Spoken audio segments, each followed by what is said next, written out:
I wanted to tell you about a God incident that has just happened to me. Yesterday, I was drawn to message a friend whom I hadn't seen for a little while. We're in lockdown and she's in lockdown too for the last 9 weeks. I've been in touch by text a bit, but intermittently.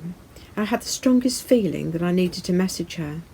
So I messaged and said, "Hello, are you okay? How are things?" And there was no answer, no reply.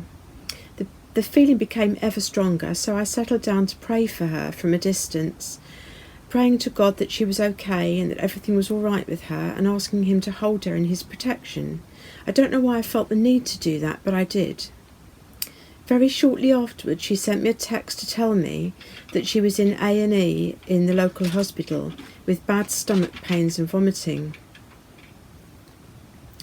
Time went on and I messaged her backwards and forwards a few times, and she asked me to pray for her, which I did. I often pray for her, especially if she asked me about anything specific. Anyway, she messaged me to say that she was up on the ward and they'd admitted her for a few days so that they could find out what the problem was. I said to her, I felt the strongest need to pray for you. And she said, I felt that you were doing it. How nice is that?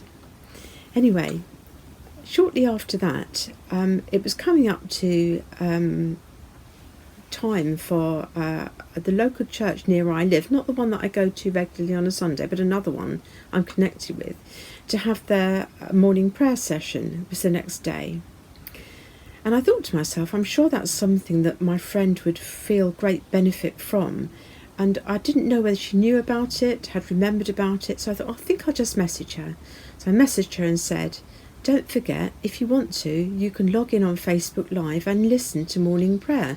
You might really like it. It might really help you. Oh, shit, I'm not eating my breakfast at the moment, or I'll just have to see if I can do it. So time went on and I joined in the morning prayer myself and prayed for my friend and asked the community to pray for my friend. And shortly after that, there came a message, the most wonderful message, and I'm going to read it to you. It's her testimony, but I think that the fact that I was involved in praying for her and strongly asking her, please watch the Facebook Live. I think it's something you need to do today. She said, oh wow, God is good. While I was listening to that, a nurse came in and asked me if I was listening to the Bible. She must have heard, as I haven't got my headphones, but I had it turned down really low. Anyway, I said yes, and she said, am I C of E? I said yes, and she said, well, she'd get someone up to pray for me. The most amazing thing was that the others in the ward started to ask me what that was about, and could they have prayer too? How wonderful is that? And my friend said to me that it felt like God was letting her know that he was there for her. And I don't know whether my prayer had any part of that, but I like to think it did. It felt like a strong connection in a virtual prayer space with me and my friend and God, and that he was listening. He was listening to my plea for her to be protected and for her to know that she was being protected. She can't have any visitors, of course, because lockdown is on the ward in the hospital and no one can go and see anybody there.